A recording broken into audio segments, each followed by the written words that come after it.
But if we're talking about Rich Rod, we got to talk about offense, okay? Yeah. And there's a lot of pieces that West Virginia has to replace. Y'all lost a lot of offensive linemen. You lost Garrett Green at quarterback. Yep. Who's going to play that quarterback position? What's this offense going to look like? What should we expect in year one of Rich Rod?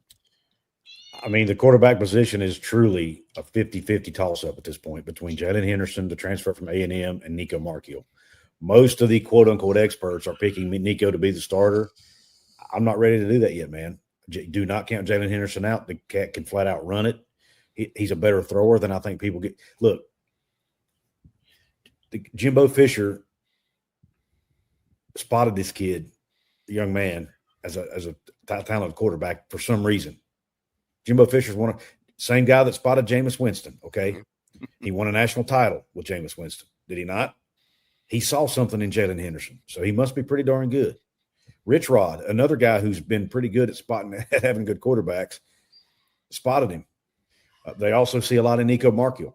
And Phil Steele's latest magazine, even though he didn't pick West Virginia to finish very high, he did have this to say. Or actually, there was a quote in there from when he interviewed Rich Rod.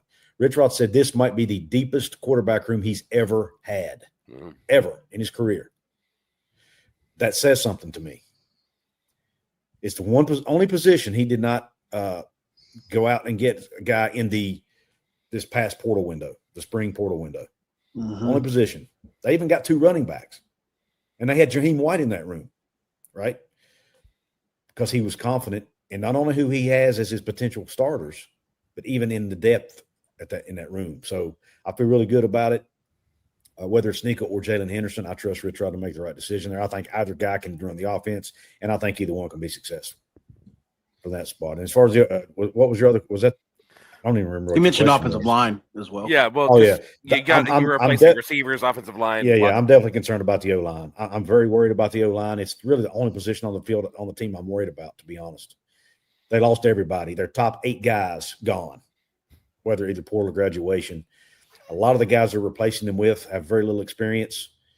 They do have a few experienced guys coming in, but it's at a lower level for the most part. The P4 transfers they got were mostly backups at bigger schools. They're very talented, but how will they gel together as a unit? That's the huge question. If the offensive line can gel and be good by week 3 of the season, I feel like this offense can put up a bunch of points. Yeah. I had Jalen on the show, Henderson. Had him on the show and got to meet with him and stuff. I really like Jalen a lot. Great family. And I mean that. Really great family that expects him to be great. The thing about Jalen Henderson is this. Kuz kind of touched on it. Jimbo Fisher spotted him at Fresno State. The crazy thing about it is, name a time you've ever seen a player transfer up to another school that hadn't played on the other team before it. He didn't even play at Fresno State. He was the backup. And he said, oh, yeah, I want that kid.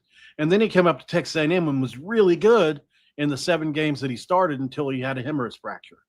So, he's got tape out there now and was pretty good at A&M. But, yeah, I've said since the beginning too, Kuz, like, I don't count Jalen Henderson out at all, but I also won't count out Nico. Same thing. He's a 4-star kid, right? But anyway, so I don't know how good either one of those guys are going to be overall at the end of the day, but like he said, since we didn't bring anybody in, that's a good sign. On the offensive line, there's a ton of guys. They brought in a ton of guys. We thought we had some starters pre-spring.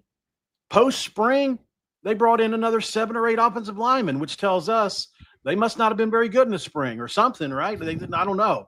That's the only way I could read into it. You get Carson Lee, you get a Walter Young-Bear, a Kimo Makanioli, a Tykees Crawford, a Michael Clay. Like, they brought in a ton of dudes. Malik Ogbo, Donovan Haslam, all from different levels.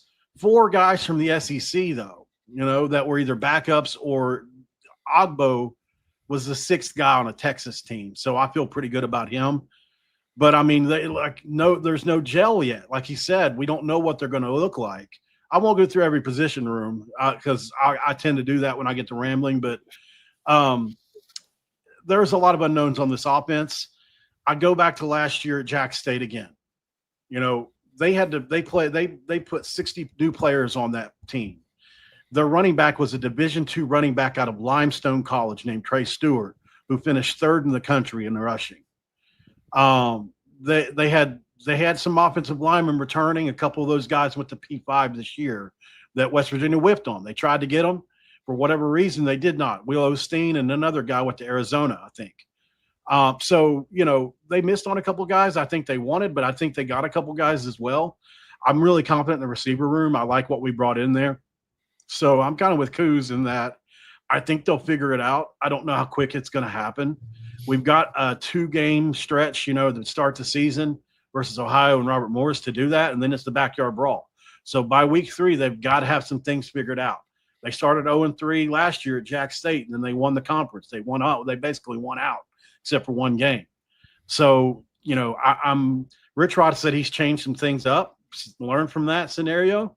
So maybe he can help him out a little bit. I don't know. But offensively, I think this is going to be a work in progress. It's just also new. I wasn't surprised to see us, maybe start out, 2-1 or something like that. I think maybe the Pitt loss could come, but I'm not going to pick us to lose the Pitt. But I'm saying it's one of those things that could happen as a result of all this newness. It's going to be interesting to see how it plays out, though.